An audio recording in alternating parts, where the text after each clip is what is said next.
Hello friends, welcome to Seeja's kitchen. நான் இன்றைக்கி வந்து ஒரு சூப்பரான எம்மியான ஒரு ஸ்நாக்ஸ் ரெசிபி தான் பார்க்க போகிறோம். இதுக்கு வந்து 2 உருளைக்கிழங்கை வந்து நான் நல்லா வேக வச்சுருக்கேங்க. நல்லா வேக வச்சுக்கோங்க. அப்போ தான் உங்களுக்கு வந்து நல்லா மசிச்சு எடுக்க முடியும். ஒரு 1/2 கப் வந்து நம்ம நார்மல் சோளம் இருக்கு இல்லையா, மக்காச்சோளம், அதை வேக வச்சு அதை வந்து இந்த மாதிரி திரியாக ஒரு கிரைண்ட் பண்ணிவிட்டு நான் எடுத்துக்கிறேன் வேக வச்ச பிறகு. அப்புறம் 1 கப் வந்து ஒரு ஒரு ஒரு பெரிய வெங்காயம் பொடி பொடியாக நறுக்குனது, ஒரு பச்சை மிளகா சேர்த்துக்கோங்க. உங்களுக்கு ஸ்பைசஸ் நல்லா வேணும்னா நீங்கள் 2 பச்சை மிளகா கூட சேர்த்துக்கலாம். ஏன்னா நம்ம இன்னும் வந்து ஸ்பைசஸ் சேர்த்துக்குவோம். மல்லி இலை நல்லா ஃப்ரெஷ் கொரியாண்டரா ஒரு 1/4 கப் சேர்த்துக்கோங்க. இஞ்சி பூண்டு பேஸ்ட் 1 ஸ்பூன். சில்லி ஃப்ளேக்ஸ் இது வந்து ஆப்ஷனல் தான். உங்களுக்கு வேணும்னா நீங்கள் தனி மிளகாத்தூளை அதிகமாக சேர்த்துக்கலாம். சில்லி ஃப்ளேக்ஸ் இல்லைன்னா நான் வந்து கொஞ்சமாக சேர்த்துக்கிறேன்.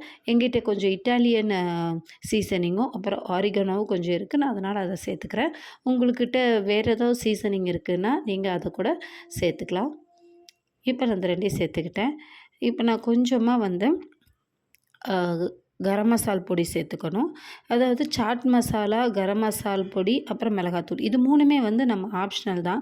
இந்த வந்து ஸ்பைசஸ் வந்து கம்மியாக கூட நம்ம சேர்த்து பண்ணிக்கலாம். ஏன்னா உள்ளே வந்து நம்ம ஸ்டஃப் பண்ண தான் போகிறோம் இதை. ஸோ இதனால் உங்களுக்கு வந்து எவ்வளோ தூரத்துக்கு ஸ்டஃபிங்கில் என்ன பண்ண முடியுமோ அது பண்ணிக்கலாம். இப்போ இது சீஸ் போட்டுக்கலாம். இது கூட துருவின சீஸ் சேர்த்துக்கலாம், பன்னீர் சேர்த்துக்கலாம், சிக்கன் சேர்த்துக்கலாம். உங்களுக்கு எப்படி வேணுமோ அப்படி இந்த பேட்டியை நம்ம பண்ணி எடுத்துக்கலாம். கொஞ்சமாக கரம் மசாலா சேர்த்துக்கிட்டேன். இப்போது உப்பு தேவையான அளவு சேர்த்துக்கோங்க. ஆல்ரெடி நம்ம உருளைக்கிழங்கு வேக வச்சதுலேயும் உப்பு சேர்த்துருப்போம், அப்புறம் கார்ன் வேக வச்சதுலேயும் சேர்த்துருப்போம். ஸோ பார்த்து சேர்த்துக்கோங்க. இப்போ நம்ம வந்து இதை நல்லா கையில் நல்லா மசிச்சுக்கோங்க. அப்போ தான் நமக்கு வந்து இந்த உருளைக்கிழங்கு வந்து இல்லாத அளவுக்கு, தெரியாத அளவுக்கு வந்து மசிக்க முடியும். மசிச்சுட்டு இதை வந்து ஒரு பேட்டி மாதிரி, சின்ன சின்ன பேட்டி மாதிரி, நம்ம ரெகுலர் பேட்டி வந்து நல்லா பெருசாக இருக்கும் பர்கர் பேட்டி.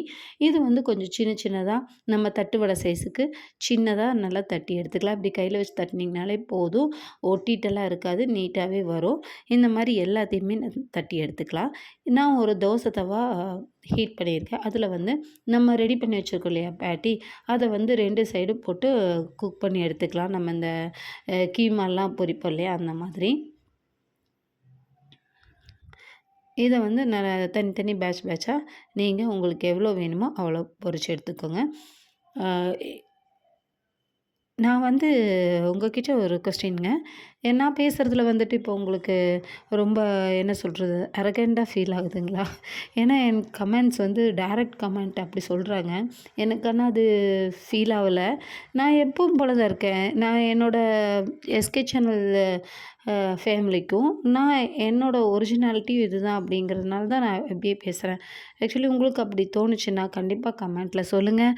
நான் வந்து என்னை எப்படி திருத்திக்கிறதுன்னு எனக்கு தெரியல. ஐ மீன் நான் ஒரிஜினாலிட்டி இது தான் பார்க்குறேன். உங்களுக்கு அப்படி தான் பிடிச்சிருக்குன்னா நான் கண்டிப்பாக பேச ட்ரை பண்ணுறேன். இப்போ நம்ம இதை பேட்டி வந்து 2 பக்கமும் நல்லா வறுத்து எடுத்துக்கிட்டோம்.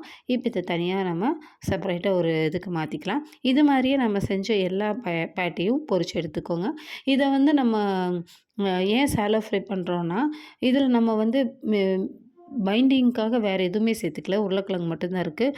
ஸோ நம்ம உள்ளே போட்டு டீப்பாக ஃப்ரை பண்ணோம்னா அது எல்லாமே பிரிஞ்சிடும். ஸோ அதனால் நான் வந்து இந்த மாதிரி பண்ணிக்கிறேன். இப்போ நான் வந்து பிரெட் ஸ்லைஸ் எடுத்துக்கிறேங்க. அந்த பிரெட்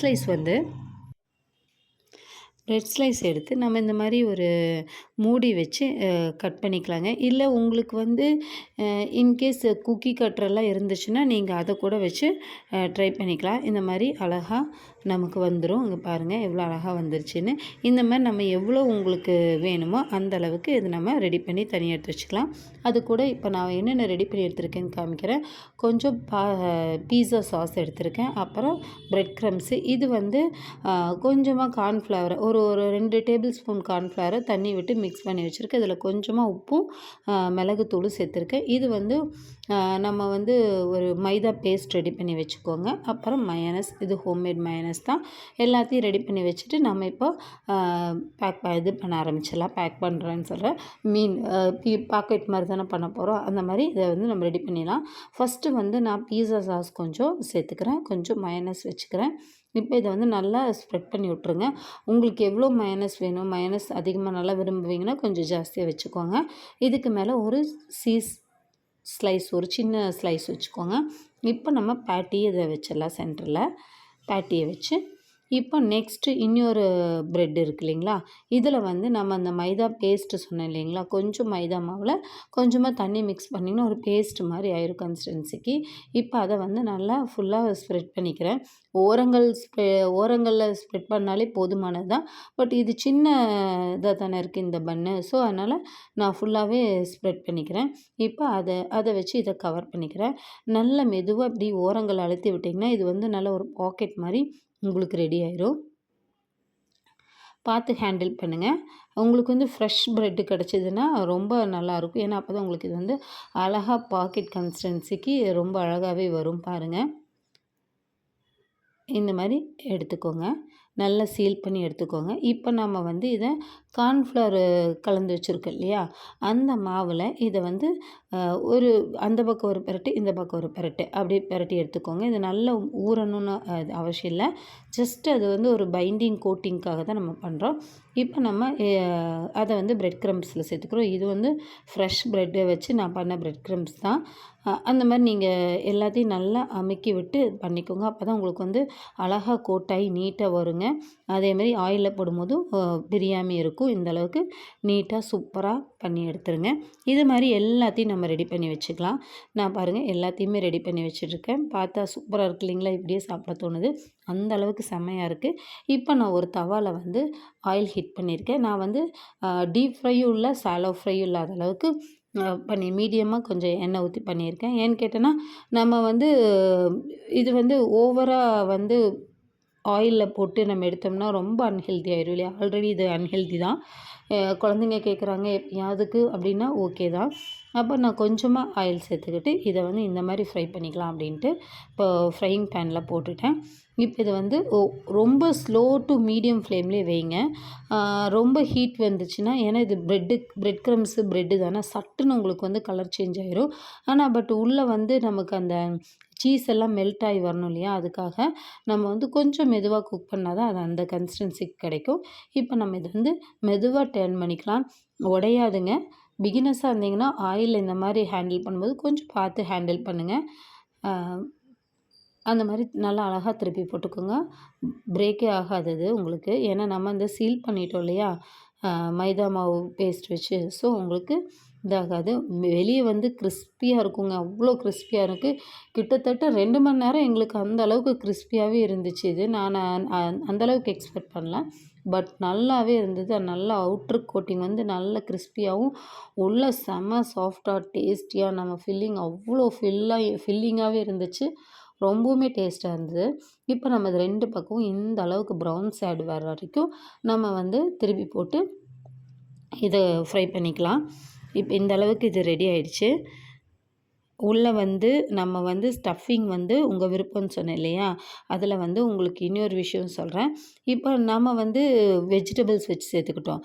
இதுவே நீங்கள் வந்து நான்வெஜ் எடுக்கிறீங்கன்னா அதை வந்து லைட்டாக குக் பண்ணிக்கோங்க.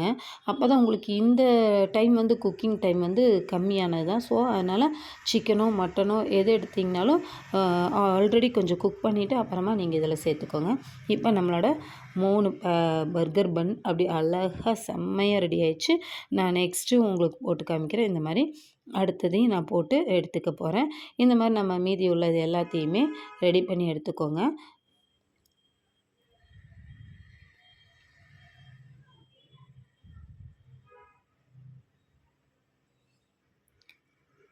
பாருங்கள் எவ்வளோ சூப்பராக வந்திருக்குன்ட்டு. இது ஒவ்வொரு டைம் பண்ணும்போதும் நமக்கு வந்து அந்த ஆயிலில் வந்து பிரெட் க்ரம்ஸோட அந்த துகள் இருக்கும். அதை நம்ம வடிகட்டி எடுத்துட்டால் போதும். இந்த அளவுக்கு நல்லா சூப்பராக எடுத்துக்கலாம். இப்போ நம்ம எல்லா பர்கர் பன்னையும் நல்லா ஃப்ரை பண்ணி எடுத்துக்கலாம். பாருங்கள் எவ்வளோ சூப்பராக இருக்குன்னு எனக்கு பார்க்குறக்கே ரொம்ப பிடிச்சிருந்தது. அவ்வளோ டேஸ்டியாக கிறிஸ்பியாக செம்மையாக இருந்தது. அவுட்டர் லேயர் அவ்வளோ கிறிஸ்பியாக இருந்ததுங்க. நான் உங்களுக்கு ஒன்று பிச்சு காமிக்கிறேன் பாருங்கள். அவ்வளோ ஹாட்டாக செம்மையாக இருந்தது. அங்கே பாருங்கள் உள்ளே எவ்வளோ எம்மியாக இருக்குன்னா அந்த சீஸ் எல்லாம் மெல்ட் ஆகிட்டு செம்மையாக இருந்தது. சாப்பிட்றதுக்கு அவ்வளோ கிறிஸ்பியாக இருந்துச்சு. என்னால் பொறுமை தாங்கவே முடியல. என் பொண்ணு தான் வீடியோ எடுத்திருந்தா, பட் நான் எடுத்து சாப்பிட்டுட்டேன். கண்டிப்பாக நீங்கள் இதை ட்ரை பண்ணி பார்த்துட்டு எப்படி இருக்குன்னு சொல்லுங்கள். என்னோடய சேனலை சப்ஸ்கிரைப் பண்ணுங்கள், லைக் பண்ணுங்கள், ஷேர் பண்ணுங்கள். தேங்க்யூ.